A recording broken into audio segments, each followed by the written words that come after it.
Alrighty, well, good morning, everyone. We're going to go ahead and get started. Welcome to the educational session of the IMX conference and the second day of the St. Louis Regional Freightway Freight Week STL 2021. I'm Mary Lamy, the Executive Vice President of Multimodal Enterprises, a business enterprise of bi-state development, and I'm also responsible for the St. Louis Regional Freightway. Freight Week STL is in partnership with the Inland Marine Expo, and we appreciate the opportunity to be part of today's events and most importantly to participate in person. We hope you take advantage of all the great restaurants and things to do in our fantastic downtown. Please visit our website, thefreightway.com, for more information regarding all of our virtual events for Freight Week. Today's panel discussion is the importance of multi-state agricultural highway corridors with global and national connections.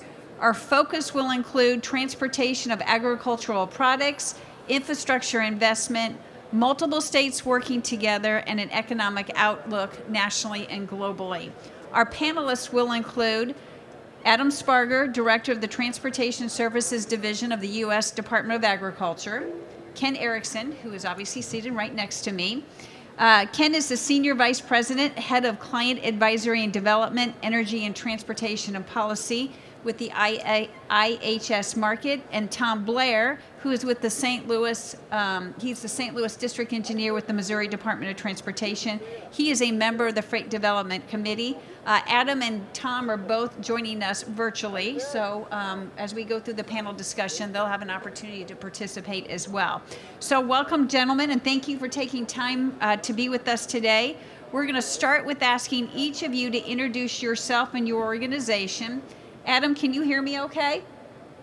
I hear you loud and clear. Alrighty, perfect. So Adam, we're going to start with you. Adam is joining us from Washington, D.C. He is an economist working with agricultural shippers and government policy makers on multimodal issues. He is also the author of the USDA report that was the catalyst for today's panel discussion. Adam, can you start with providing a quick introduction of USDA as it relates to the freight industry and your position? Sure. Thanks, Mary, and thanks for the invitation to speak today. And I wish I could be there in person. Circumstances are as they are. So I'd also like to give a quick thanks to the many people I worked with at DOT and USDA. It was a big panel of people. It was a big report. It took us over a year to put this together with a lot of data and outreach to stakeholders. So I was just one of many authors on this report. And thanks to all those on the team. But my office and USDA, we're the Transportation Services Division. We provide economic analysis on ag transportation from farm to market for stakeholders and senior policy officials at USDA.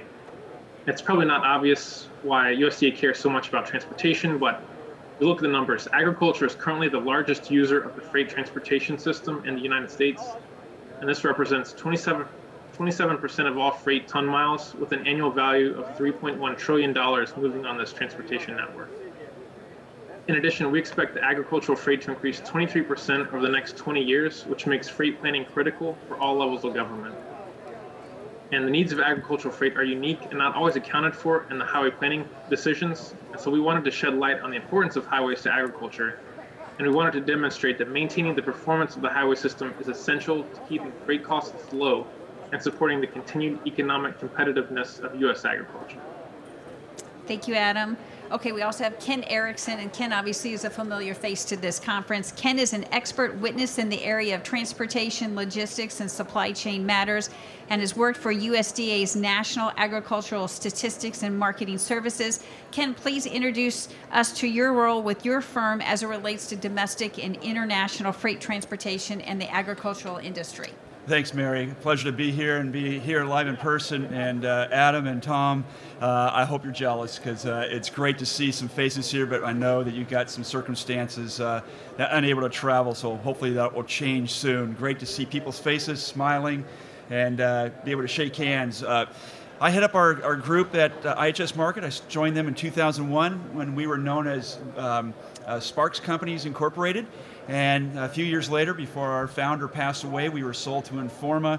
And then 2 years ago at this event, it was announced that we were sold to IHS Market.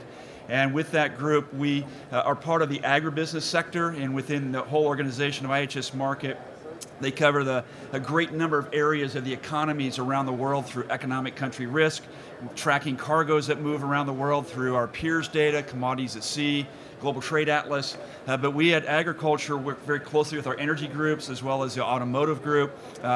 In my role of leading our transportation and energy and policy groups for agriculture, it's very important because at the end of the day, you may be a corn farmer, you may be a merchandiser, you may be a trader, as an example. You could be a coal person or a cattle or steel, but you're not trading those commodities or those products. You're really trading the freight.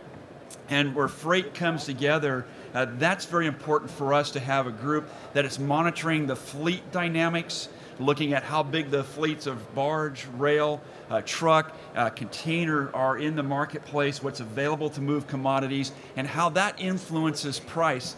And importantly then is looking at the supporting infrastructure, that which assets roll or float over. And certainly that's very important because if you've got some sort of issues, there's some problems around that. And certainly for us, as we look at the marketplace then, we like to say that grain flows like water. And as we're advising clients around the world, we may be advising them on river navigation conditions here on the Mississippi River or on the lower Mississippi, out in the Columbia River or elsewhere around the world, such as on the Paraguay River system, where today they've got low water conditions. And we're advising people, here's where the advantage is back to the United States, and supplementing that with our team that conducts a lot of forecasting for the next 12, 24 months and longer of looking at what that planning horizon looks like. At the very heart of it, transportation is very important, and it's great to be here today to talk about it. Thank you, Ken. Tom Blair, can you hear us okay?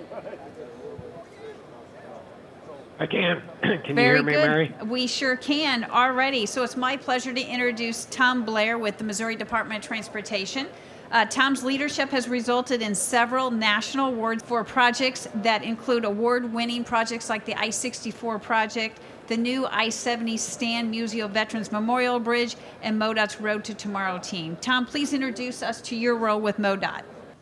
Yeah, I am Tom Blair. I'm the district engineer for MoDOT. I'm responsible for a team of about 700 MoDOT employees and multiple contractors that take care of and operate the state transportation system in a 4-county area in the St. Louis region, 4 counties and the city of St. Louis. We're home of about a third of Missouri's population. We are responsible for about 1,600 centerline miles of Missouri roads, although we have some of the biggest and most heavily traveled roads in the whole entire state in the St. Louis district.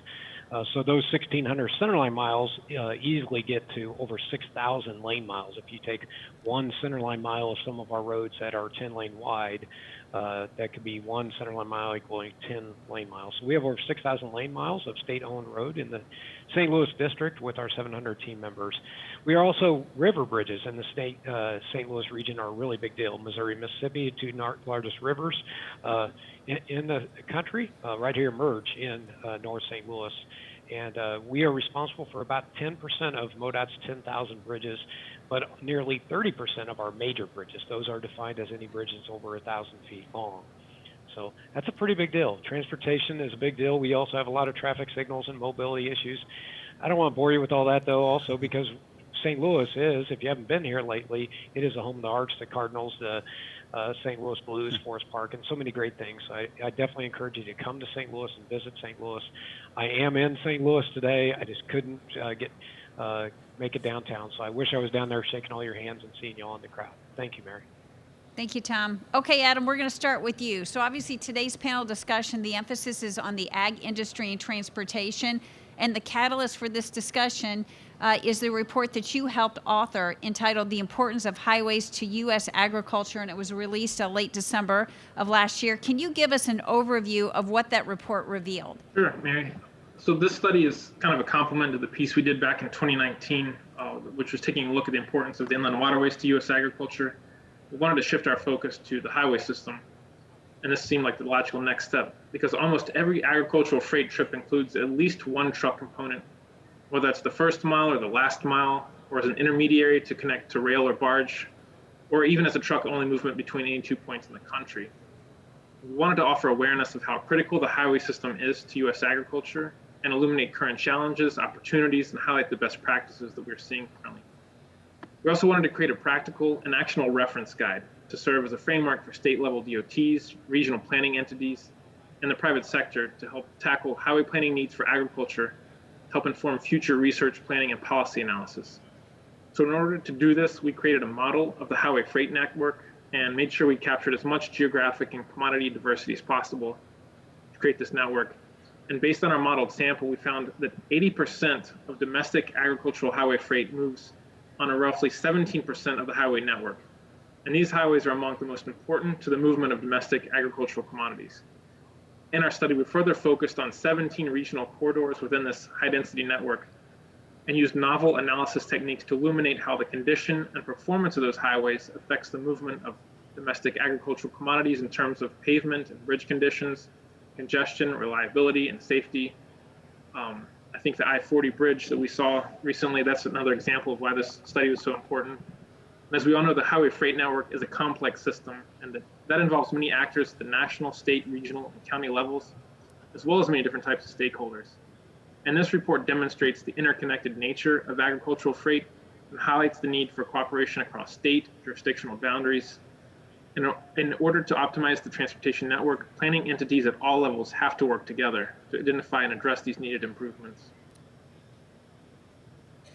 Okay, thank you, Adam. Okay, Ken, now we need to bring this to the real world. So USDOT did this report. They've identified the high volume domestic agricultural highways. Help us understand the value of identification of those routes. Yeah, the corridors get to be very valuable because you start drawing from those areas where we're producing agricultural commodities, whether it's grains, livestock that gets transformed into meat products, or you have fruits and vegetables, nuts, a whole host of different types of commodities.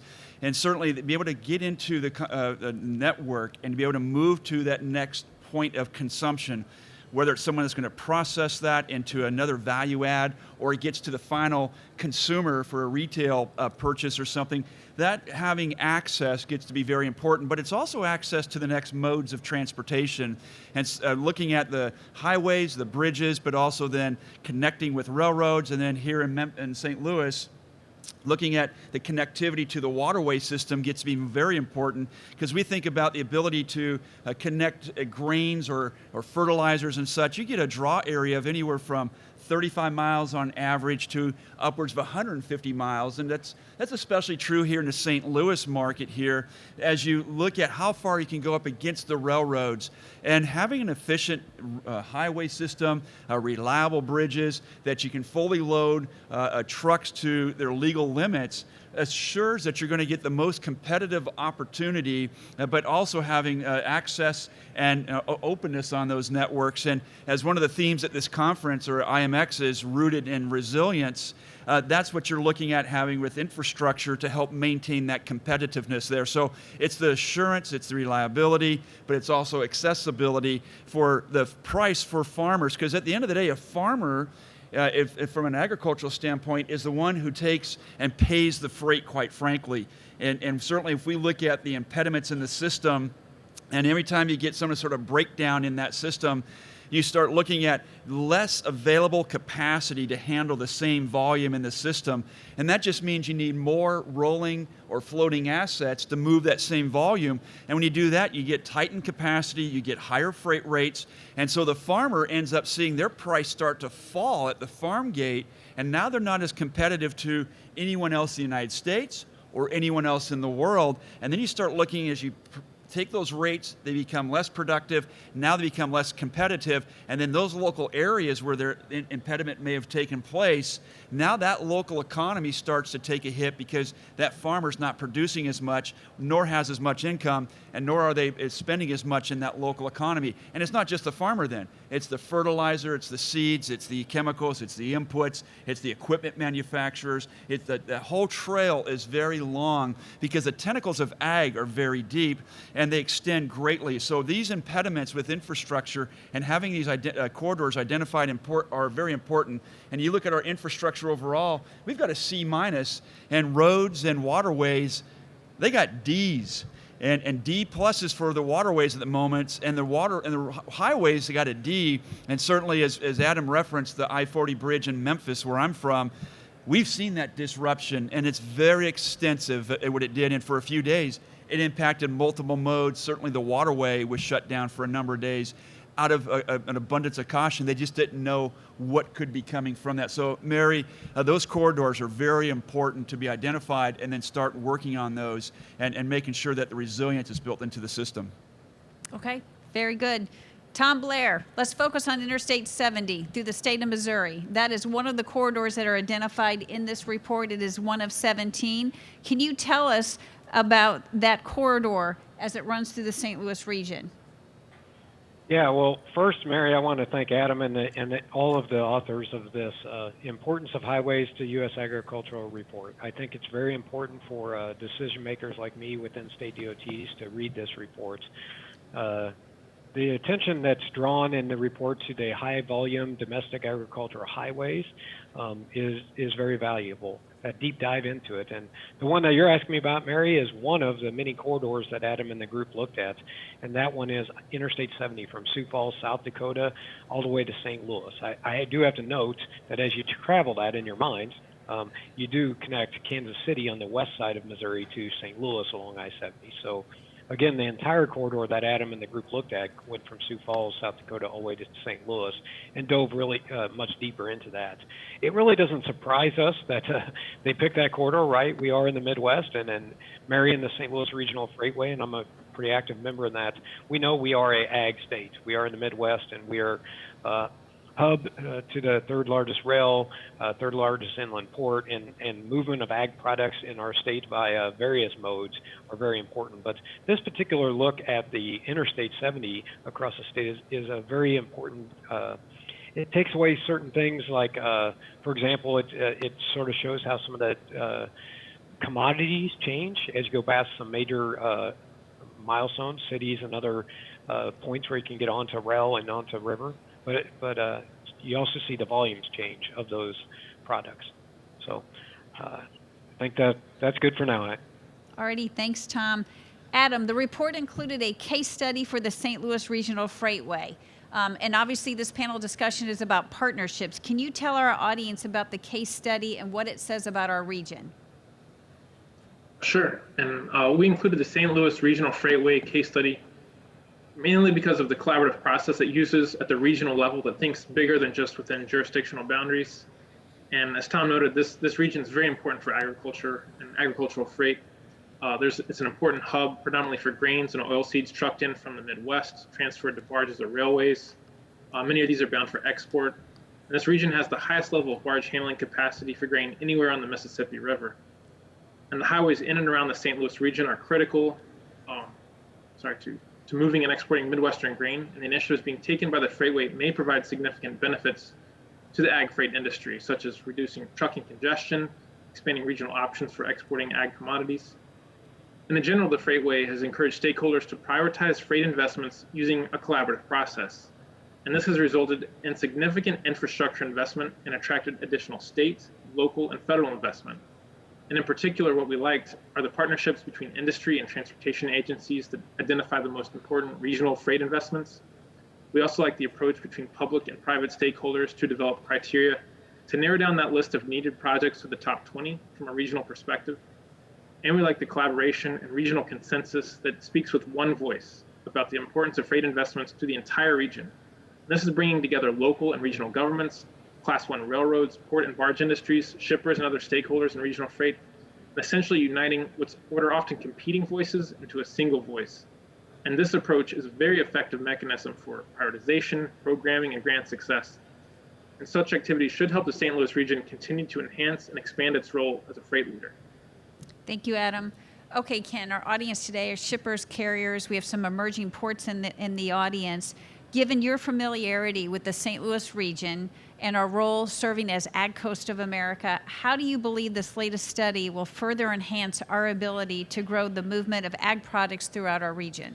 Certainly, with the ability to have that connectivity gets to be very important. Extending your reach and offering those greater competitive alternatives to draw more, say, grain into the area, as well as fertilizer that needs to be distributed from here. There's a couple things. One, when you think from St. Louis here, especially what we saw in one of the previous pictures, except for Lock 27, but even certainly with across the river with the river port over there, there's no set of locks between here and Asia if you go around the Cape of Good Hope.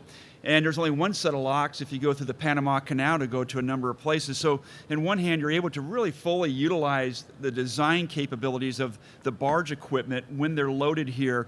And that gives you opportunities to take advantage of some cost competition in that regard. Secondly, you've got the connectivity with the multiple railroads from east and west that are serving the river. And what that does, it allows for greater draw area to come into the river, where we're seeing unit train size loads of grain coming from either side of the river and really dumping the grain into a facility or right into a barge eventually, and that just extends that reach into the area. But that's also allows for that other modes of transportation that need to be a part of that, and certainly the highways in this study starts to highlight that, to see that last mile in particular to be a very important and critical to that event as we go forward here. So that alternative modes, multimodal approach gives you those benefits, but at the same time, because the amount of attraction or hubbing of activity here, that allows for then greater equipment to be available to go upriver into other extremities of the river system or other nearby river ports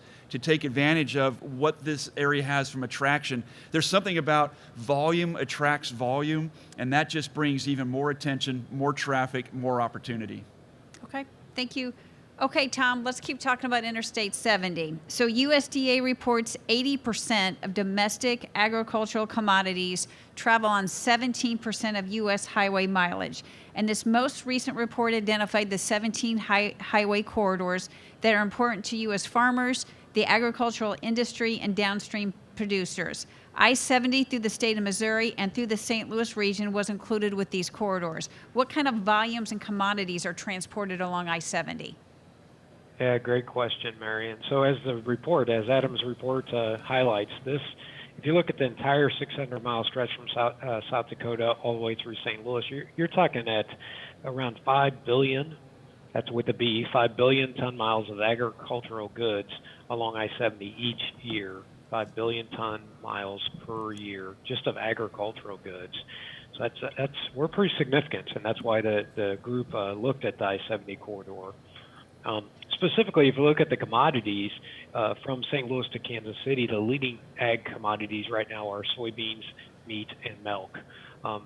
They're moving along the corridor in the state of Missouri at the highest volume. I think it's also maybe noteworthy when I look at that report, one of the takeaways that didn't surprise me but was reinforced in the facts is the large reduction and changes in volumes and commodities at a certain point. And one that really sticks out in the report when you go all the way up to South Dakota is a change at I-80 in the Omaha area. So it sure looks like the data concludes that a lot of commodities are choosing to take Interstate 80 east across Iowa versus traveling down into Missouri on I-70. All right, very good. Okay, so Tom said $5 billion of commodities are moving up and down the interstate. We've also talked about the case study that focused on the St. Louis Regional Freightway, our partnership with MoDOT, IDOT industry leaders. Tom's going to talk a little bit about the partnership he has with the Missouri USDA. And so these are reports, these are conversations, and we've actually have some deliverables over the last couple of years as it relates to infrastructure investment that's happening on I-70, and we've got a lot of stuff in the queue, and a lot of these sort of successes are because of these partnerships. So Tom, give us some good news as far as all the hard work that you've done working with our elected leaders and working with industry leaders. What's in the queue for Interstate 70? Yeah, Mary, I'm really thrilled. We have a lot in the queue, and we have a very thorough list, and it's partially. I want everyone to understand that's very heavily influenced by the St. Louis Regional Freightway. So Mary and the group of public and private players work really hard to ensure that freight is prioritized in our region's transportation long-range plan.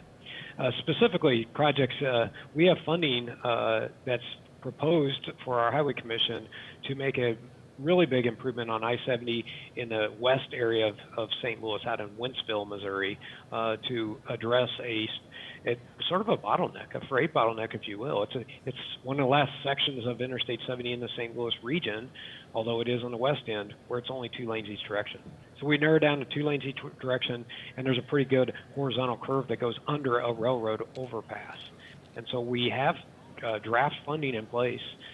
We've set that up, and we hope that the Highway Commission will approve that in July of this year. And then we'll be able to proceed with those improvements in the coming few years. If I go further west, I think when I look at I-70, some big ones we just completed adding climbing lanes on a rural section of I-70 out on a big hill. So it's very important for our freight commodity to have that climbing lane. We've worked really hard to get extra federal discretionary funding to complete that, and we completed that project early this spring at the Mineola Hill out in the center of Missouri. And then if I go right dead center about the I-70 in your mind, if you cross over the Missouri River, out right in the middle of the state of Missouri, and we had, with our funding at the state and federal level, the opportunity only to rehabilitate the I-70 bridges over the Missouri River in Rocheport, Missouri. But we applied for additional federal funds, discretionary funds, and we were able to receive those. And so it's really exciting now that we're in the final stages of a design build competition to be able to replace both eastbound and westbound I-70 bridges over the Missouri River in Rocheport, Missouri, and those additional bridges are expected to have additional capacity. Not only the new bridges that will last a long time, but also have additional capacity built into them. So that's some exciting things, but we have lots of different exciting things. It's a long corridor, very important corridor to all users, especially ag. Excellent. Thank you, Tom.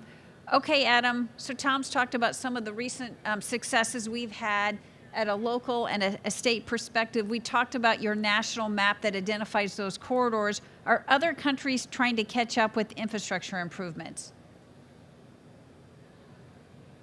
Yeah, we've actually seen recently that a lot of our competitors have been investing in their infrastructure.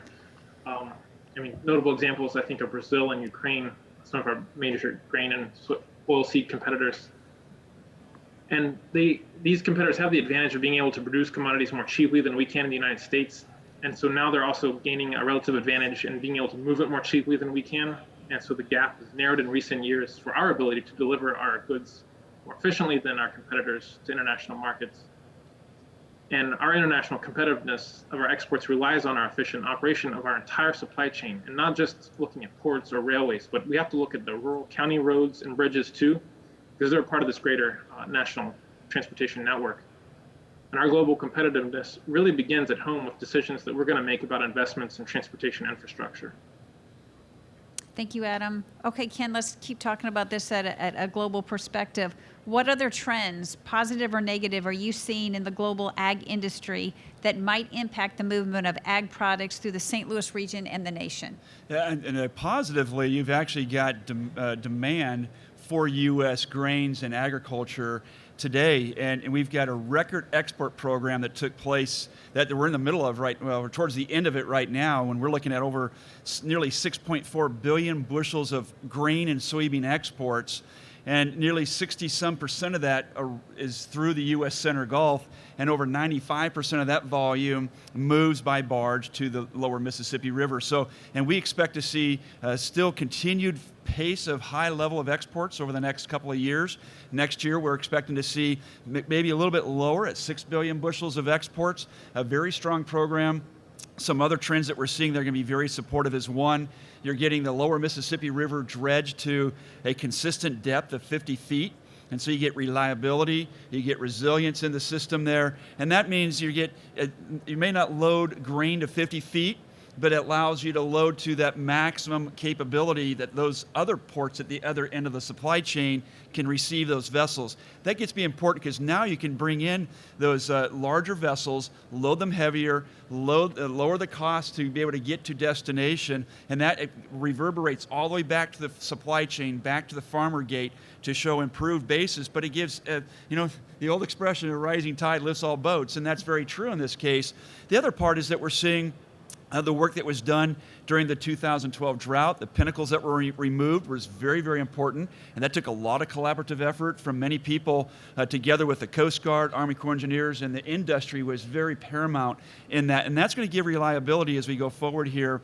And at the same time, you're seeing on the lower Mississippi enhancements to the export facilities in that area on the lower Miss, as well as plans for a new export elevator that's being called for. Also, we saw in the last couple of weeks that the Plaquemines Parish Port announced that they're going to be pursuing the investment of a massive container terminal down towards the 50 miles upriver from the mouth of the lower Mississippi. And at the same time, a terminal operator has been announced, AMTP. I'm getting my TLAs all mixed up, but that's a four-letter acronym. It's associated with a Maersk company. So there's a terminal operator. You're seeing a number of things, whether it's at Plaquemines Parish or at New Orleans or even at the South Louisiana port. There's a number of investments going in that will have a direct positive impact upriver and to the extremities that we see here. On the flip side, the unexpected that could take place here, and we know we've got an aged infrastructure, our levees are aged, and that's always a challenge that we have in the system. 2 weeks ago with the I-40 bridge in Memphis was yet another wake-up call that we have related to the clarion call on infrastructure. At the same time that we've got a low snowpack on the upper Missouri River system basin. It is back to levels that we saw in 2001, and that could be a concern as we come into late summer, into the fall and winter of what could be the water levels through St. Louis here and lower. But again, that pinnacle work that took place is going to be very valuable as we go forward here. And anything around any kind of other natural disaster that you really can't fully know the exact timing on, whether it's hurricanes at the mouth or any kind of tornadoes upriver, or remember in 2008, we had great amount of rains that came through this region, and we shut the upper Mississippi River from St. Louis up for the whole month of June, and that was very disruptive to the flows of fertilizer up and the wheat that was harvested to go down and to make that big program. We've got a big corn program still in play today for agriculture. It needs the river system to be resilient, and we got a big program this fall. We're going to have a great composition of corn, soybeans, and wheat and products that's going to move during Sept, Oct, Nov, Dece to really hit the world market, because South America is essentially running out of corn with their poor performing winter corn crop. We're forecasting that crop at 93 million tons and think it could really be lower, the whole corn crop, maybe below 90 million tons. That brings business back to the United States here, and that's something that we got to watch as opportunity, but we know how that works for us because we can also have a small crop and lose out on opportunities elsewhere in the world. So a number of things, Mary, that we got to be watching as we go forward here. Thank you, Ken. Okay, Tom Blair, this audience consists of the barge industry. They're all about the bottom line. Their transportation rates are significantly influenced by trucking rates and highway efficiency. Ken just shared what that report card score is at a national level for our infrastructure. Give us some good news. Tell us how two state agencies are working together and strategically setting infrastructure priorities based on this specific industry that's benefiting this industry. Yeah, again, Adam and the team that put together a report did a great job of capturing the story. So I want to do a shout out to them for everybody in the crowd. We're just giving you highlights. But yeah, so one of the stories that they told in there was a story about MoDOT, state DOT working with a state ag agency. So most state DOTs really have that challenge to get complete data from freight movements that don't have that trail. Often it's not a transparent trail of how it moves, especially that first leg when it's coming out of the field and getting onto likely a truck. so we lose that. So examples are like fertilizer to farm, feed to livestock, those kind of things. Missouri Department of Agriculture in our states does maintain a GIS map for all grain elevators, and this map is overlaid onto our MoDOT website. So our information that our designers have does have that layered local grain elevators on it. So we, on a primitive level, try to interact with the Missouri Department of Agriculture just by looking at where the grain elevators are. But what they dove into in the report is a little bit deeper than that. We actually applied for, in northern Missouri, the northern, so let's say third of the state of Missouri, largely the largest producer of grain in the state of Missouri. Lots of two-lane lettered state routes there, and we applied for additional federal funds to address some of those rural bridges, and we actually nicknamed it FARM. So it was fixing America's rural bridges. So it was a farm program, and we received those additional funds. But in order to identify those bridges to be repaired and or replaced with our rural bridge program, we work with the Department of Ag, Missouri Department of Ag, because there's lots of bridges to address. State of Missouri has over 10,000 bridges, and we're only addressing about 31 with this project, but it was additional funds that we were able to acquire, and we work with the Missouri Department of Agriculture to prioritize those that had the most of that agricultural product going over them.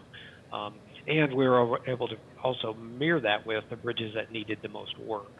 So all the bridges that we're replacing are like almost 100 years old, all on wood piles, all sorts of interesting facts about them. But our partnership with the Missouri Department of Ag is what Adam and the team pointed out in that. I feel like that's sort of what we do all the time.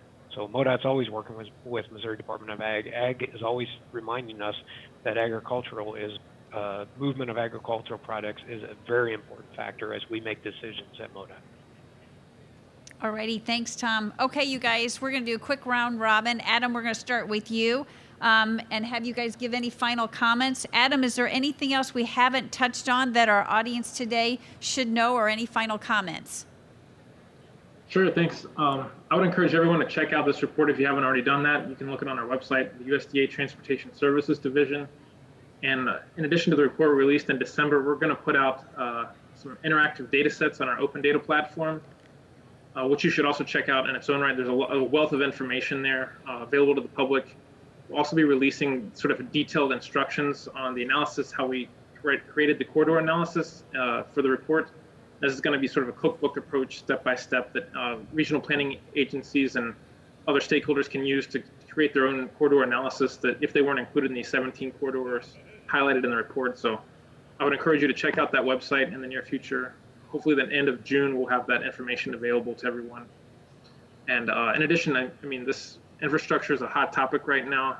In the report, we did some cost-benefit analysis of the investment in the highway system, and we found that almost 40.2 billion invested over 5 years. Looking at state freight plans for all 50 states. If all that money is invested over a 5-year period, it'll generate 40.2 billion in benefits, and this is against 19 billion in estimated costs. So that's more than a 2-to-1 benefit cost analysis right there. So we hope this sort of discussion and these tools we've put out there will help inform this for our stakeholders and policymakers moving forward.